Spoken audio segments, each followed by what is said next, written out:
This question is from an anonymous. Dear Long Pa, I was given the advice to follow a teacher with whom I felt comfortable with. But it seems to me the teachers I follow don't like me that much. I still get very good advice from them, but I wonder if it's a good idea to continue engaging if they're the ones who don't appear so comfortable with me. Sometimes I feel a bit uneasy about this. Kindly advise, please. So having a good Ajahn or a good teacher who gives you advice, gives you teachings, and along with their experience that they have, and you said you have many of these teachers, so that can be held as your good merit, and that you said you're also receiving good advice. So don't be too worried about this or mull or think over it too much. You might be thinking this just yourself. So just try to be respectful, and you can reflect on your own actions. That is there something that you're doing that could be blamed or criticized? And you can ask them as well if there's anything that they want to give you advice on. May they advise us, and you'll try to then follow accordingly and consider and reflect on that advice, because you've taken them as your teacher, your Ajahn. For monks, they take up a teacher, Kruba Ajahn, who gives them teachings, and the relationship there is like a father and a son, or like a teacher and disciple. And so they will have then that high level of respect towards their teacher, and also practice accordingly with them. And so that is then all good. They'll get all good things, and it's a great blessing as well for them.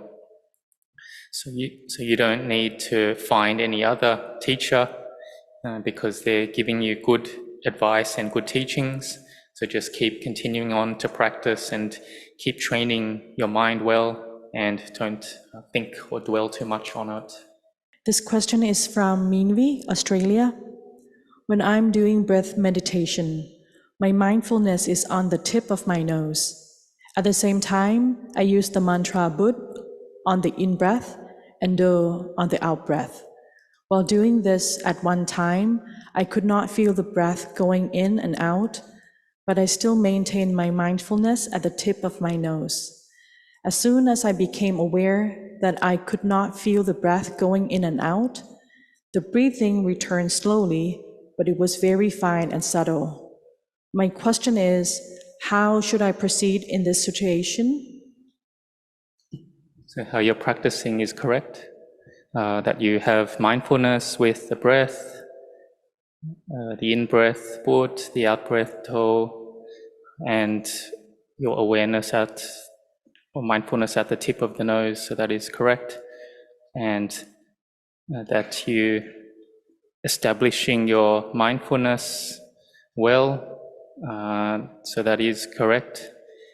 And the Buddho, the meditation word,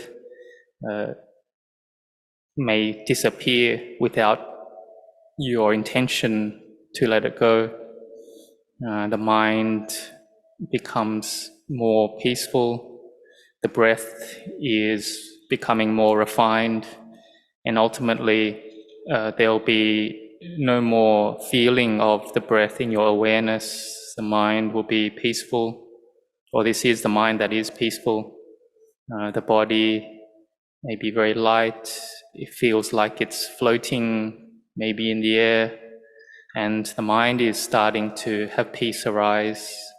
There may be then feelings of rapture, bliss arising, and if it's greater than this, then the mind may become very still without any thinking at all.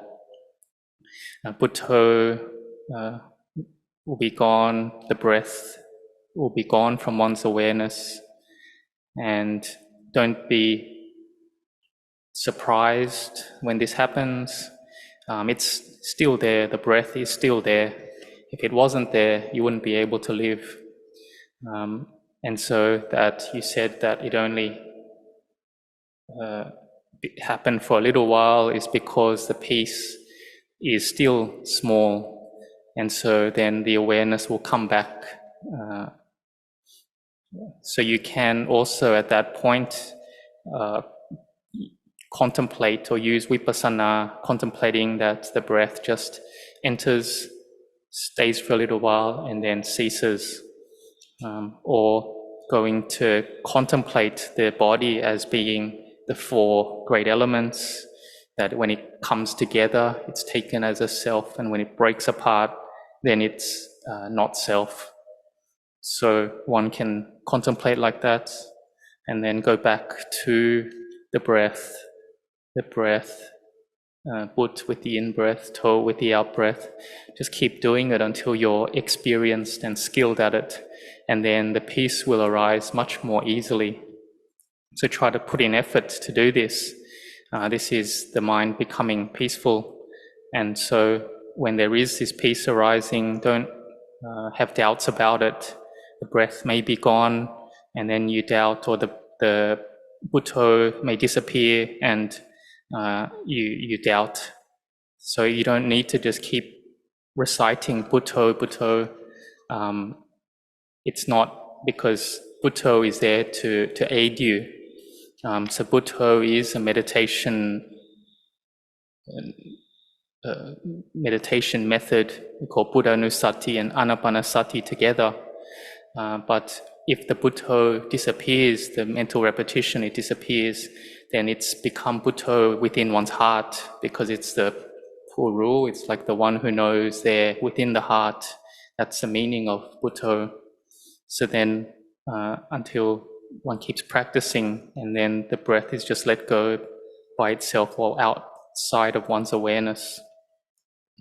And there's just peacefulness, and the body and mind may be very light. And so just keep continuing on practicing like this. It's the correct method, and anumodana with your efforts. This question is from Kun Anushka, Australia. As Luang Por instructed yesterday, I have contemplated the body and the four elements arising and ceasing. During today's, which is day 2, morning Dhamma talk, as I continue the meditation, a very clear nimitta appeared. It was a flying duck being shot by someone. The injury the duck endured in flight was visibly seen. Suddenly, an understanding arose that death was the ceasing of the elements. Death was just that. There was no attachment to a being or a duck. No emotional movement or sadness was experienced, but a space or a separation seemed to exist, not personal. It was made clear that it was not about killing or harming being, but about what happens as death. Luang Por Anan, out of compassion, would you please explain this and how to continue to practice from here? Much gratitude and anumodana to you and everyone making this Dhamma learning possible. So this is the Sabhava Dhamma, the truth of nature, or the truth of the Dhamma that's coming to teach us. So this is a nimitta, a vision arising, and if you have wisdom, then you can use it to contemplate it as being Dhamma, as arising, persisting, and then ceasing, or contemplating it as decaying, breaking apart, contemplating it as of the nature to die. If we can see it like this, then the mind can become empty or have emptiness. And then we can see that There's no one that is actually dying, there's no one that's harming anyone, and there's no one that is being shot. And so it's separated out like this into not having a self. There's no me, no them there, and it's simply just as it is. It's simply just the body, or it's simply just rupa, form. There's no being, person, self, me, or other there. It's just emptiness. So if we can gain this, or this experience of the sappava, the truth of nature, then it's a happiness that we gain of another type that doesn't require come from outside, but it comes from wisdom. So this, if the mind is well established with peace, then a nimitta may arise, and we may then bring this nimitta back and to ourself, and then contemplate our own body, that we must die, we must decay and break apart. For Venerable Ajahn Anan, he said that before he ordained, that he contemplated into his body and saw it dying and slowly changing its form, contemplating the four elements as being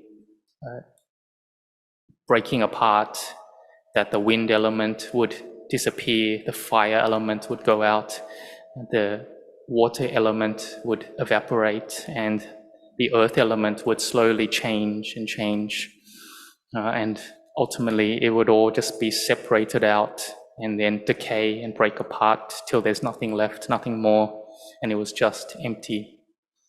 So if you can contemplate like this, then the mind gains inner ease more and more.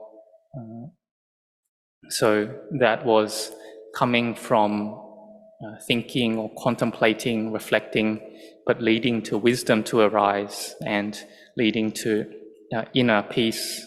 So this was a wisdom that came from bhavana, from meditation or developing the mind, which was an insight that was clearer than in the past. So just keep going on, keep doing it and practicing this way. You keep developing your method to make the mind tranquil and peaceful, and contemplate into arising, persisting and ceasing of these four elements of rupa and nama, materiality, mentality. And then this is the path to see the Dhamma.